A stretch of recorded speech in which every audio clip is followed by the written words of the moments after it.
네, 반갑습니다. 수학 강사 윤나훈입니다. 네, 감사합니다.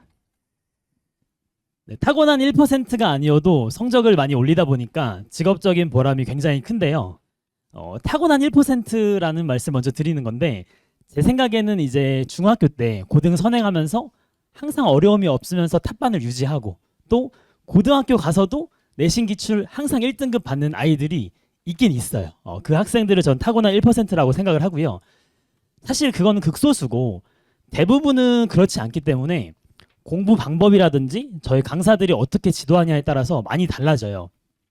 네, 정신여고 설명회인데 이거부터 얘기를 하는 게 아마 제가 지난 주말 금요일 날 학교 배정이 확정이 나고 토요일 일요일 날 주말 클리닉에 아이들 상담을 다 했거든요. 학교별로. 그래서 다 얘기를 해줬는데 확실히 이제 뭐 어머님들이 특히 첫째 어머님들이 특히 연합반이냐 그 학교반이냐 이제 궁금하시는 분들이 많이 계시는 것 같아요. 네, 수학 같은 경우는 보통 연합반 다니는 데서 각계전투해라 이런 얘기가 많잖아요.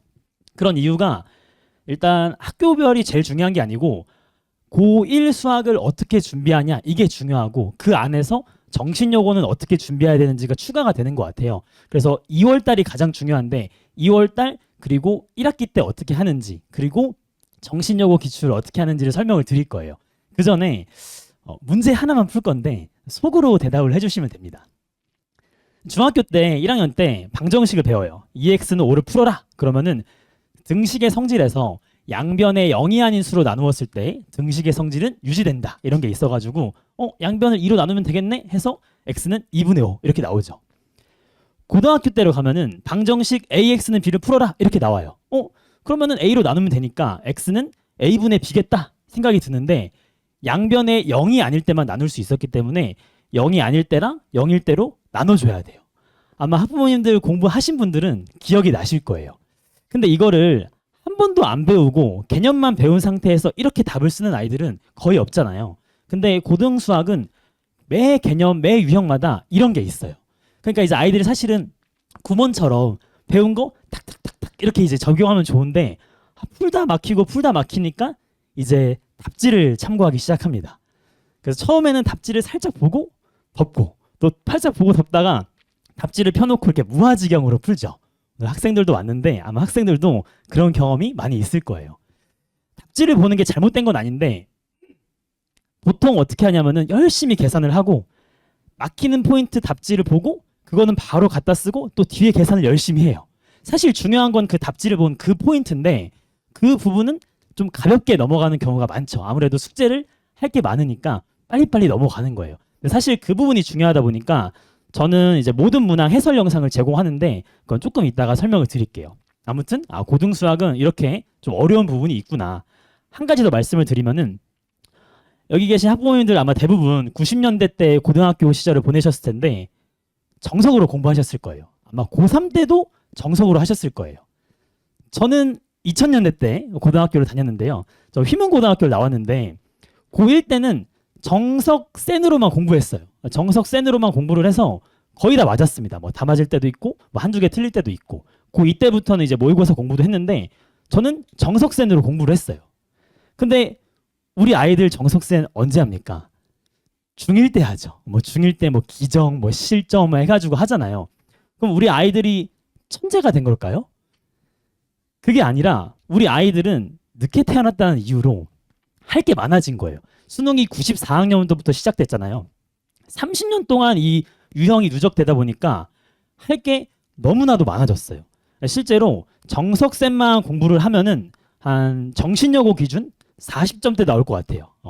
그리고 한 알파 베타 정도를 해야 한 70점 정도 나오는데 우리 아이들이 여기에서 굉장히 어려워합니다. 근데 가장 중요한 건 이제 모의고사인데 이따 모의고사 설명을 드리겠지만 그 엄청 어려운 문제를 일단 이해도 잘 안 되고 그리고 답지 참고하면서 어떻게든 풀어내는데 일주일만 지나도 새로운 문제가 되는 거죠.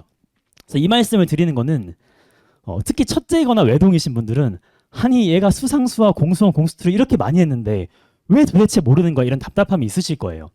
근데 이러한 이유가 있다. 일단은 이해를 해주셔야 돼요. 그래야지 이 부모님이 신뢰를 해줘야 또 강사가 신뢰를 해줘야 아이들이 계속 나아가는데 어머님이 막 불안해하시고 제가 불안해하면은 아이들은 엄청 불안해지거든요. 그래서 일단은 이해를 해주자. 이게 첫 번째고요. 두 번째는 그렇기 때문에 공부 방법이 바뀌어야 돼요. 그러니까 물론 하나하나 원리를 깨우치면서 답지를 참고하지 않고 끙끙대서 푸는 게 좋은 건데 그렇게 해서 시험을 잘 보는 아이들은 거의 없다는 거죠.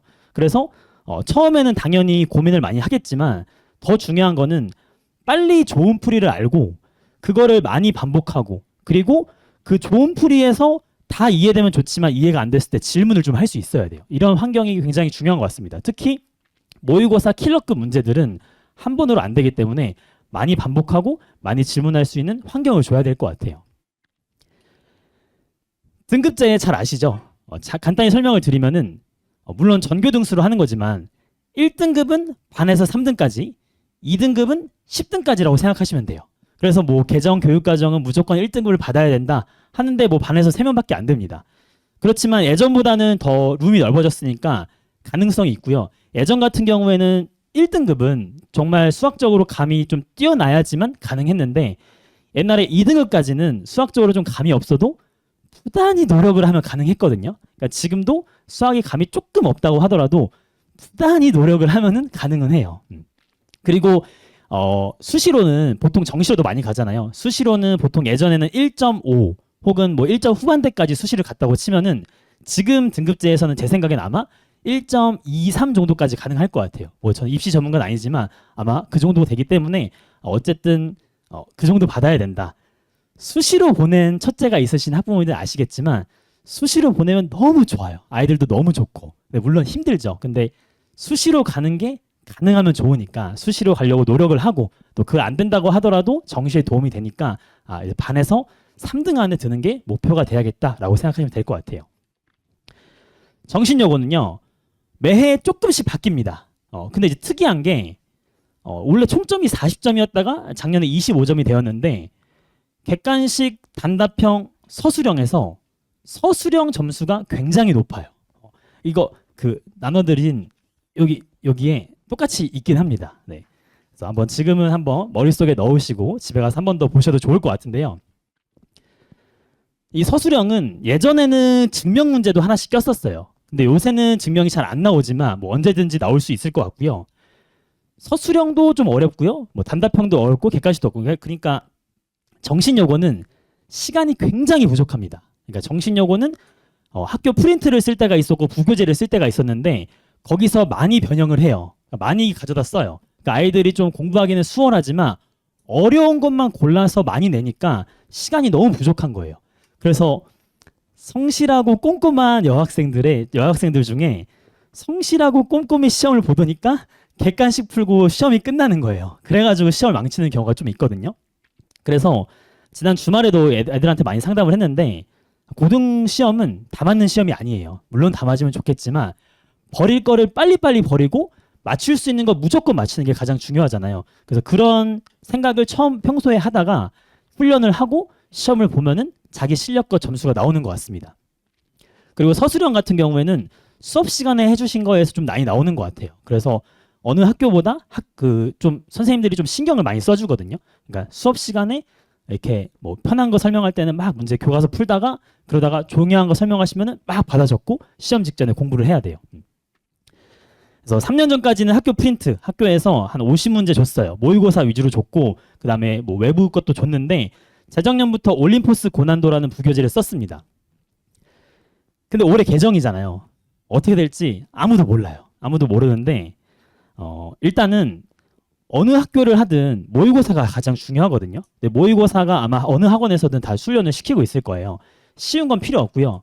준킬러, 킬러까지 해야 돼요. 킬러까지. 정신여고는 킬러 엄청 어렵다고 하는. 그러니까 뭐 자이스토리 보면은 맨 뒤에 뭐 1등급 마스터 이런 거 있잖아요. 그런 거 풀어보고 저 같은 경우는 모의고사랑 데이트하자 해가지고 모고 데이트라는 교재를 써서 킬러 문제랑 내신 변형 문제를 같이 하고 해설 영상을 진행을 하고 있는데 그래서 이제 저희 반에도 정신여고 학생이 있을 거 아니에요.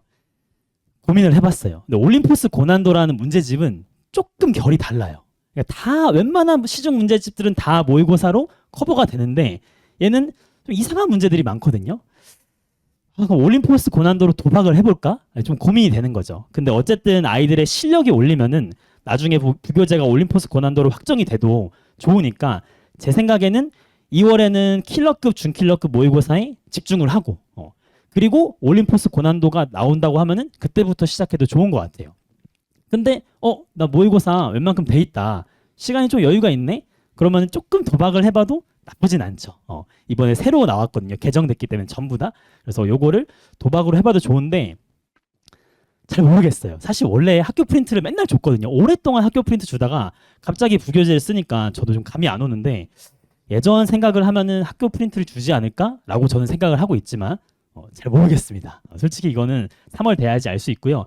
그러면 중요한 거는 2월에 실력을 많이 올려놓고 3월에 올림포스 고난도든 학교 프린트를 주든 빨리 풀 수 있는 역량이 돼야 되죠.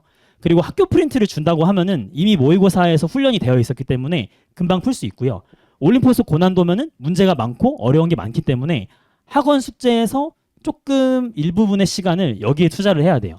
최소 2회독은 생으로 다 풀어야 되고 체크된 문제는 3회독에서 5회독까지 해야 돼요. 아마 학원에서 다 시켜주겠지만 스스로도 그렇게 이제 훈련을 해야겠죠. 그래서 난이도는 아까 말씀을 드렸습니다.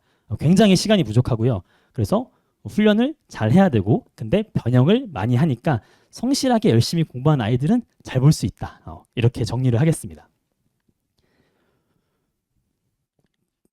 그래서 뭐 저는 이렇게 한다는 건데 뭐 지금 뭐 어느 학원을 다니든 공통 뭐 진도를 나가고 있을 거예요. 진도를 나가면서 공통수학원을 같이 하는 반도 있고 뭐 안 하는 반도 있고 공통수학 원만 하는 반도 있을 건데 무슨 진도를 하고 있든 간에 공통수학을 무조건 해야 되고요. 모의고사 위주로 꼭 해주셔야 돼요. 학기에 들어가면은 어느 학원이든 내신 기출, 모의고사 기출 자료를 줄 거고요. 부교재 학교 프린트도 뭐 같이 풀리기도 하고 뭐 변형 풀리기도 하고 막 할 거예요. 그래서 그냥 학기 중에는 고등학교는 계속 내신 대비죠. 수학뿐만 아니라 모든 과목이. 그런데 또 지난 주말 상담하면서 느낀 게 항상 1학년은 그렇죠. 특히 첫째면은 학원을 막 많이 다니기도 하고 막 정신없긴 한데 어쨌든 자기 공부할 시간이 있어야 돼요. 그래서 학원에서는 수학, 국어는 보통 다 다니고 영어, 과학, 사회를 선택을 하는 것 같은데 부족한 거는 꼭 다니고 그리고 자기 공부할 시간을 꼭 만들어주는 게 좋은 것 같고요. 부교재를 쓴다고 하면은 부교재에 시간을 많이 투자하는 게 좋은 것 같아요. 기출 얘기를 잠깐 드릴게요. 보통 이제 학원들이 오면은 시험 보고 시험 해설하고 그 다음에 진도 나가고 10시에 끝나서 기출 오답을 다 하고 뭐 11시, 12시쯤 집에 보내잖아요. 근데 이걸 해보니까 좀 비효율적이더라고요. 제가 5년 전까지는 그렇게 했는데 그러니까 어떤 기출을 풀어주는데 얘는 이 문제가 너무 쉬워. 듣고 있는 게 시간이 아깝죠. 그리고 얘는 이 문제는 너무 어려워. 아까 델타 100점을 가르는 문제를 설명을 20분 동안 하는데 얘는 사실 필요가 없는 거예요. 그게 너무 이제 아까워가지고 저는 기출 해설 영상을 다 찍습니다. 모든 문항을 다 찍어서 9시까지 진도를 나가고요. 9시부터 이제 아이들별로 해설 영상을 보는 거예요. 보다가 이해 안 되면 손 들면은 저랑 조교쌤이랑 가가지고 설명해주고 그래서 막 공부를 한 다음에 다 됐다. 그러면 이제 책상을 정리하고 틀린 문제를 푸는 거죠. 틀린 문제 막 풀면서 근데 과정을 다 봐요. 그러니까 답은 사실 다 외우잖아요. 그러니까 과정을 해서 너가 이해했구나. 그러면 이제 빠이빠이 하는 거고 너 이거 이해 못했구나. 다시 이제 이렇게 하는 거죠. 그러면은 공부가 좀 잘 된 아이들은 10시에 집에 가고요. 조금 부족한 아이들은 10시 반, 11시까지 하는데 아이들이 학기 중에는 수면 시간도 부족하고 공부 시간도 부족하니까 저는 이제 그렇게 지도를 하고 있습니다. 어쨌든 간에 뭐 우리가 정신력으로 하더라도 어느 학교 기출을 풀어도 비슷비슷하기 때문에 기출 공부는 열심히 해야 돼요. 그래서 시간이 잠깐 거의 다 돼서 뭐 제 교재인데요. 제 교재는 뭐 어느 학원이랑 비슷하지만 모든 문항 해설 영상을 제공을 하고 있습니다. 제공을 하고 있고 뭐 해설 영상을 제공한다. 네. 클리닉 잠깐 말씀드리면은 그러니까 제 클리닉뿐만 아니라 이 아이들이 특히 고등학교 처음 가면은 막 열심히 공부하죠. 막 열심히 공부하다가 시험 전에 이제 정리를 하려고 하는데 정리할 게 너무 많은 거야. 거기서 이제 당황을 하는 거죠. 그래서 보통 한 4월 첫째 주까지는 막 공부를 하는데 한 4월부터는 슬슬 쪼여야 돼요. 그러니까 새로운 거를 많이 하기보다는 그동안 했던 거를 정리를 해야 돼요. 그러니까 부교재를 쓴다? 그럼 3월 말까지 2회독을 끝내놓고 4월부터 내가 어려웠던 거 그냥 계속 반복하는 거죠. 그래서 좀 재미없는 공부를 계속해서 기계가 돼야 돼요. 부교재뿐만 아니라 모의고사, 학원 교재 이런 것들도 마찬가지고 그러면은 한마디만 더 해도 될 것 같아요. 그러면은 또 아이들이 궁금한 게 아니 그러면 나는 맨 뒤에 문제 너무 어려운 거 못 푸는데 어떻게 하냐. 근데 그 맨 어려운 거 두세 문제 빼고 다 맞춰도 이 지금 기준으로 1등급은 나옵니다. 그래서 우선이 되는 거는 너무 어려운 거 빼고 다 맞추는 게 우선이고요. 거기서 이제 조금 더 여유를 부리면 좋으니까 그런 어려운 것도 평소에 연습을 해서 점차 수학 실력을 키워나가는 게 좋은 것 같아요. 그래서 오답 정리를 잘해야 돼요. 매주 정리하는 게 좋아요. 이게 나중에 쌓이면은 걷잡을 수 없기 때문에 매주 내가 다시 풀어야 되는 걸 정리를 해서 저 같은 경우는 주말 클리닉 때 와서 이제 풀리는데 그렇게 하고 그 중에서도 다시 풀고 싶은 거를 매주 모으는 거예요. 그래서 매주 모아가지고 오답 오브 오답 프린트를 저는 제공하는데 그거를 반복해서 풀어야지 아이들이 시험 점수는 잘 나오는 것 같아요. 사실 이게 뭐 수학적으로 공부를 잘 하는 거냐 그거는 사실 애매할 수 있어요. 어떻게 보면 반복 학습 죄송합니다. 수학적으로 반복 학습을 시키는 거니까 그렇게 뭐 도움이 안 될 수도 있지만 어쨌든 3월에는 실력을 키우고 4월에는 좀 기계적인 거 그런 걸 해야 될 것 같습니다. 그리고 질문하면은 제가 옆에 가서 조현 쌤이랑 같이 질문을 받아주고요. 그래서 뭐 제 수업은 될 때까지 무한 반복하고 이해할 때까지 피드백하는 게 제 수업의 모토라고 생각하시면 돼요. 시간표를 말씀을 드리면은 저는 이제 월, 금에 수업을 하고요. 토, 일에 클리닉이 있습니다. 그리고 2월 달에는 평일에 추가 클리닉이 있고요. 뭐 학기 중으로 가면은 이렇게 이제 시간이 되는 것 같아요. 그래서 이렇게 정리를 하면 될 것 같은데 잘 보고 싶잖아요. 그러니까 어려운 문제를 자꾸 하게 돼요. 근데 어려운 문제를 당연히 많이 해야 되지만 상방을 올리는 것보다 하방을 막는 게 더 좋아요. 특히 첫 경험이잖아요. 1학기 때 하는 게 처음 경험이기 때문에 내가 최소한 이 정도는 맞을 수 있게 하는 게 더 도움이 되는 것 같고요. 2월 달에는 실력을 최대한 키워야 됩니다. 최대한 2월 달에 많이 공부를 하시고 3, 4월에는 시간이 별로 없다. 그래서 우리 아이들도 있는데 2월 달에 중간고사뿐만 아니라 기말고사 순열조합도 어려우니까 순열조합까지 많이 공부를 해라. 알겠죠? 그래서 모의고사 많이 공부를 하시고 그렇게 해서 뭐 맡겨주신다면은 정성으로 당연히 지도할 거고 그게 아니라고 하더라도 본인이 가지고 있는 환경에서 최선을 다해서 상처를 안 받는 그런 고등학교 생활을 했으면 좋겠습니다. 네, 감사합니다.